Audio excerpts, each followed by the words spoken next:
मतलब क्या होता है, तो विश्व का कब्जा करने वाला, मतलब जो मुगल दरबार में जो राजा थे वो अपने आप कई उपाधियां धारण की थी, जैसे जहांगीर। तो जहांगीर किसे कहते हैं? विश्व पर कब्जा करने वाले को जहांगीर कहा जाता है। इस बार शाहजहां किसे कहते हैं? तो विश्व के राजा को शाहजहां कहा जाता है। जहांगीर किसे कहते हैं? विश्व पर कब्जा करने वाले को जहांगीर कहते हैं। और शाहजहां शाहजहां मतलब विश्व का राजा। ठीक है, ये उपाधियां मुगल बादशाहों ने क्या जी अपनाई। फिर अब है देखो भाई साफी और कंधार। साफी और क्या जी कंधार, मतलब कंधार एक एरिया है और इस पर क्या होगा कि मतलब मुगल का आक्रमण, मतलब मुगल हुमायूं जीत जाएंगे, लेकिन फिर बाद में क्या होगा कि साफी जो है अपना मतलब लड़ाई लड़कर इसको अपना लेंगे। तो भाई क्या कंधार जो है ना, कंधार मुगल और साफी के बीच झगड़ों का जड़ था। तो है क्या कि मुगल और साफी के बीच झगड़ों का जड़ क्या था? तो कंधार का इलाका था। फिर यह किला नगर जो है स्टार्ट में हुमायूं अधिकार में था। यह जो किला नगर था, मतलब जो आपका कंधार जो था, ये किला नगर था। क्या था? किला नगर। और इस पर किसका अधिकार था? हुमायूं का अधिकार था। और जिसे 1595 में अकबर द्वारा पुनः जीत लिया गया था। स्टार्टिंग में किस में था? हुमायूं में था। फिर 1595 में अकबर द्वारा पुनः क्या जी जीत लिया गया। फिर साफी दरबार ने मुगल के साथ राजनीतिक संबंध बनाने के, साफी दरबार ने क्या किया?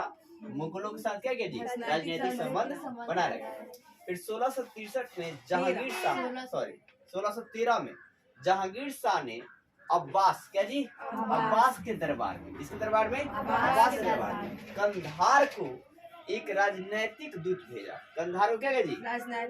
राजनीतिक दूत भेजा, जो कि एक मुगल अधिकार, मुगल अधिकार में रहने देने की वकालत करने के लिए कंधार को मुगल अधिकार में रहने देने की वकालत करने के लिए एक आपका है क्या कि राजनीतिक दूत को भेजा।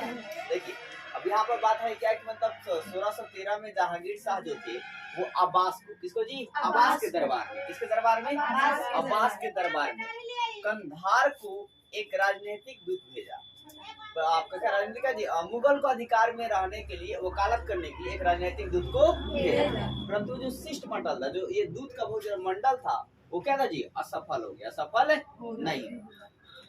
इसके बाद क्या 1622 में आपका है क्या शीत युद्ध में, क्या जी शीत युद्ध में, तो है क्या 1622 शीत युद्ध में फारसी सेना ने कंधार को घेर लिया। फारसी सेना ने क्या किया जी? कंधार को घेर लिया तथा मुगल पराजित हो गए। मुगल क्या जी? पराजित हो गए और किला नगर को, और किला नगर जो है साफी को सौंपना, साफी क्या जी सौंपना पड़ गया। अब जो है क्या ऑटोमन साम्राज्य, तो मुगल साम्राज्य का संबंध जो है इनसे भी था। मुगल संबंध कैसा जी? इनसे भी था भाई साहब। अब है क्या ये क्या संबंध रखे थे? तो तीर्थ यात्रा जो है स्वतंत्र रखने के लिए, ठीक है, और मतलब मक्का मदीना को जाने के लिए। तो क्या मक्का मदीना महत्वपूर्ण तीर्थ स्थलों में से था, ठीक है ना। तो जब आपसे पूछ लिया जाएगा कि मतलब जब मुगल दरबार होते थे तो उस समय में महत्वपूर्ण तीर्थ स्थल कौन था? तो मक्का और मदीना। अब है देखो लाल सागर के बंदरगाह अदन मोखा को बहुमूल्य वस्तु का निर्यात जो है निर्यात के लिए प्रोत्साहन देते थे। तो आपका है क्या कि मतलब बहुमूल्य वस्तु निर्यात के लिए प्रोत्साहन किसे देते? लाल सागर के बंदरगाह जो था क्या जी अदन और क्या जी मोखा। फिर अब यहाँ से जब मतलब ये जो वस्तु निर्यात वस्तु का जो मतलब प्रोत्साहन देते थे, उसके बाद मतलब का है क्या जब बिक्री होता था उस वस्तुओं का, तो उससे अर्जित आय जो होती थी, जो पैसा इनकम होता था, उसको लोग धर्म स्थलों और फकीरों में क्या करते थे? बांटते थे, ठीक है, मतलब मक्का मदीना के आसपास जो बांटते थे, ठीक है। अब ये बात जब औरंगजेब को पता चलता है तो उसने जो है भारत में उसके विवरण का समर्थन किया। भारत में उसके विवरण क्या जी मतलब ये बात को उन्होंने समर्थन किया। और क्योंकि उसका मानना था कि अब किस समर्थन किया? क्योंकि उसका मानना था कि यह भी वैसा ही ईश्वर का घर है जैसा कि मक्का, मतलब भारत भी ऐसा ईश्वर का घर है जैसा कि मक्का। अधिकारी क्या मुगल दरबार में जुसाइट धर्म का प्रचार, जुसाइट धर्म क्या जी प्रचार या जेसुइट धर्म के प्रचारक। तो यूरोप को भारत के बारे में जानकारी जेसुइट धर्म के प्रचारक और यात्री और व्यापारी से होती है। तो है क्या कि मतलब यूरोप को भारत धर्म के बारे में जानकारी किससे मिलता है? जेसुइट धर्म प्रचारक यात्री और व्यापारी से होती है।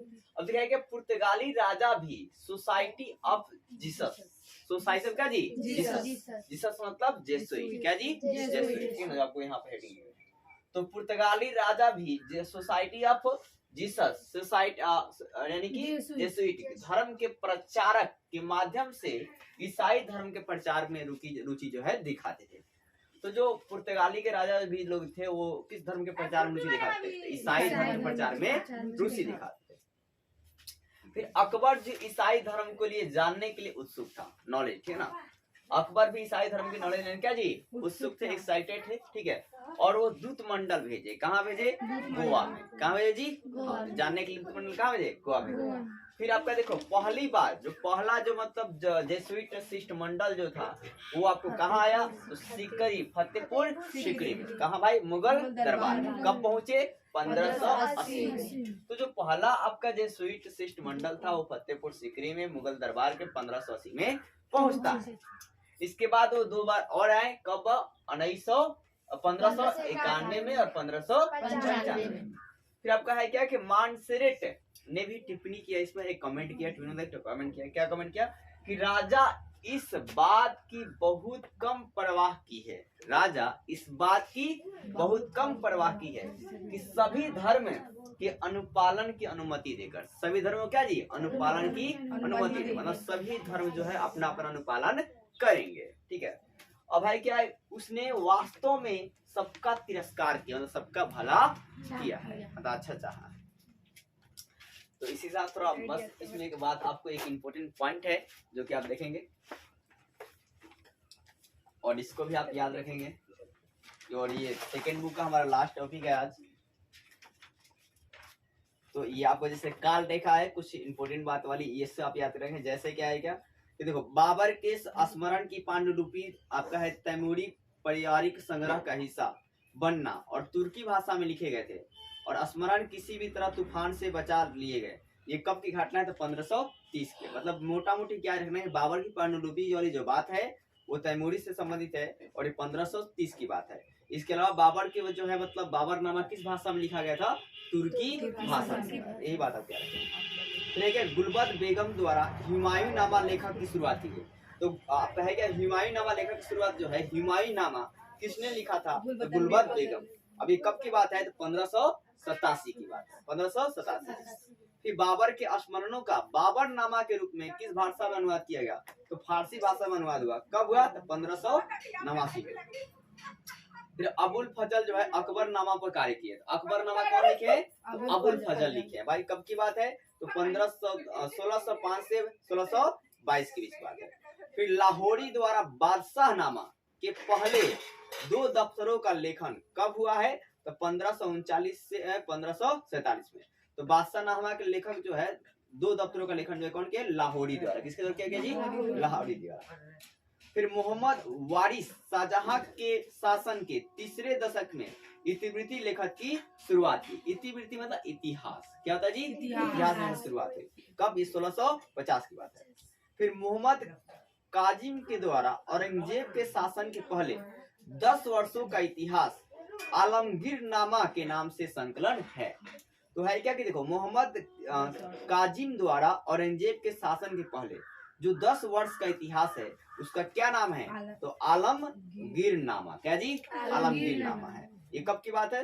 1668 की बात है। इस बात को भी आप याद रखेंगे। इससे हमारा सेकंड बुक समाप्त होता है और एक बुक बच गया है जो कि थर्ड बुक, वो आपका है भारत की इतिहास कुछ विषय भाग 3। इसको हम जानेंगे नेक्स्ट वीडियो में। जय हिंद दोस्तों।